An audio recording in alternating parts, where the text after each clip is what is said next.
Doctor Someshwar ಅವರು, doctor Harish Hegde ಅವರು, ನಾಗೇಶ್ ಕುಮಾರ್ ಅವರು, ಅವರೆಲ್ಲರ ಜೋಡಿ ನಾನು ಕ್ವಿಂಜ್ ಮಾಡ್ತಾ ಇರ್ತೀನಿ, ಕ್ವಶನ್ ಮಾಡ್ತಾ ಇರ್ತೀವಿ. ಟೆಕ್ನಿಕಲಿ ಎಷ್ಟು ಪ್ರಾಬ್ಲಮ್ ಇರ್ತೈತೆ ಅನ್ನೋದು ನಮಗೆ ಅಷ್ಟೇ ಗೊತ್ತು. ಒಂದೇ ವ್ಯತ್ಯಾಸ ಅಲ್ಲಿಗೆ ಇಲ್ಲಿಗೆ ಅಂದ್ರೆ ಅಲ್ಲಿ 12 ಕ್ಯಾಮ್ರಾ ಇರ್ತಾವೆ, ಇಲ್ಲಿ ಕ್ಯಾಮ್ರಾ ಇಲ್ಲ ಅಷ್ಟೇ. ಇಲ್ಲಿ ತಪ್ಪಾತಂದ್ರೆ ನೀವೆಲ್ಲರೂ ಗಮನಿಸ್ತೀರಿ, ಅಲ್ಲಿ ತಪ್ಪಾತಂದ್ರೆ ನಮ್ಗೆ ಎಡಿಟ್ ಮಾಡೋಕೆ ಅವಕಾಶ ಇರ್ತೈತಿ. ಅದನ್ನು ತೆಗೆದು ಬೇರೆ ನಾವು ಹಾಕ್ತೇವೆ, ನಿಮ್ಗೆ ಯಾರಿಗೂ ಗೊತ್ತಾಗಲ್ಲ, ಟಿವಿ ನೋಡೋರು. ನಮ್ಮ ತಪ್ಪು ನಾವು ಮುಚ್ಕೊಳಕಲ್ಲ ಅವಕಾಶ ಐತಿ. ಇಲ್ಲಿ ಹಂಗಿಲ್ಲ. ಸೊ 1000 ಮಂದಿ ಇದನ್ನು ಗಮನಿಸ್ತೀರಿ, ಯಾರ್ಯಾರು ಇದನ್ನು ವೀಕ್ಷಣೆ ಮಾಡ್ತಾರದು ಎಲ್ಲ ಗಮನಿಸ್ತೀರಿ.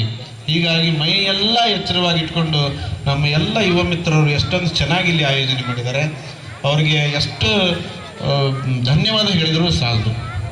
ಯಾಕಂದ್ರೆ ಮತ್ತು ಇಲ್ಲಿ ಪ್ರೈಸಸ್ಸು ನೀವು ನೋಡ್ತಾ ಇದ್ದೀರಿ, ನನಗೆ ಬಾಯಾಗಿ ನೀರು ಬರಾಗುತ್ತೆ ಪ್ರೈಸ್ ನೋಡಿದ. ಯಾಕಂದ್ರೆ ಇಂಥ ಸ್ಪರ್ಧೆಗಳು ಇಲ್ಲಿ ನಡೀತಾವಂತಂದ್ರೆ ಎಷ್ಟು ವಿದ್ಯಾರ್ಥಿಗಳಿಗೆ ಅವಕಾಶಗಳು ಸಿಗ್ತಾವೆ. ನಾನು ಅಲ್ಲಿ ಕುಂದಿರ್ಲೇನಪ್ಪ, ನಿಮ್ಮಲ್ಲಿ ಒಂದು 16ನೇ ನಂಬರ್ ಚೀಟಿನ ಇರಲೇನೋ ನಂದು ಅಂತ ಅನ್ಸಾಗಿದೆ. ಆ ರೀತಿ ಆಯೋಜನೆ ಮಾಡಿದಿರಿ. ಬಹುಮಾನ ನೀಡಿದ ಮಹನೀಯರುಗಳು ಕೂಡ ನಾನು ಧನ್ಯವಾದಗಳು ಈ ಸಂದರ್ಭದಲ್ಲಿ ನಾನು ಹೇಳ್ತೇನೆ.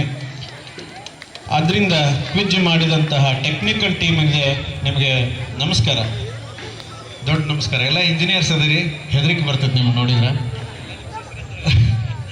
ಓಕೆ, ಇನ್ನು ಈ ಗ್ರಾಮದ ಬಗ್ಗೆ ಹೇಳೋದಾದ್ರೆ ಇದು ಬಹಳಷ್ಟು ಪ್ರೀತಿಯನ್ನು ಇದು ಕೊಟ್ಟಿದೆ. ಒಂದು ಹಸು ಕೂಗಿದ ಕರು ಹೇಗೆ ಬರ್ತದೋ ಹಂಗೆ ನಾನಿಲ್ಲಿ ವರ್ಕ್ ಮಾಡಿದ್ದು 4 ವರ್ಷ, ಇಲ್ಲಿಂದ ಬಿಟ್ಟು ಹೋಗಿನ 22 ವರ್ಷ ಆಯ್ತು ನನಗೆ.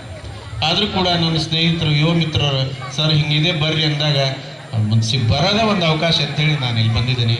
ಆಹ್ವಾನಿಸಿದ್ರೆ ಈ ಗ್ರಾಮದ ಪ್ರೀತಿ ಮತ್ತು ಹಿರಿಯರ ಏನು ಕಾಳಜಿ ತೋರಿಸ್ತಾರೆ ಮತ್ತು ಅಂತಃಕರಣದಿಂದ ಅವ್ರೇನು ಮಾತಾಡಿಸ್ತಾರೆ ಅದು ಯಾವತ್ತೂ ಇಲ್ಲಿ ನನ್ನನ್ನು ಸೆಳೀತದೆ.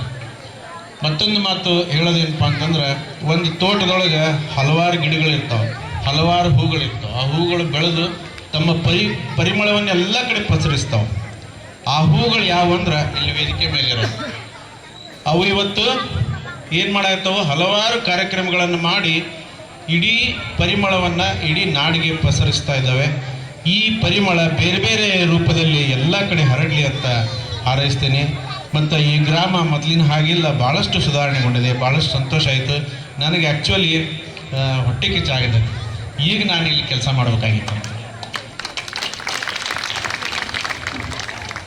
ಆದ್ದರಿಂದ ಇಲ್ಲಿ ಕರೆಸಿ ನನಗೆ ಅವಕಾಶ ಕೊಟ್ಟು ಈ ಕಾರ್ಯಕ್ರಮವನ್ನು ಭಾಳ ವ್ಯವಸ್ಥಿತವಾಗಿ ಮಾಡಿದ ನನ್ನೆಲ್ಲ ಯುವ ಮಿತ್ರರಿಗೆ ಮತ್ತೊಂದು ಸರಿ ಧನ್ಯವಾದಗಳನ್ನು ಹೇಳಿ ನನ್ನ ಮಾತನ್ನು ಮುಗಿಸ್ತೇನೆ. ಜೈ ಹಿಂದ್.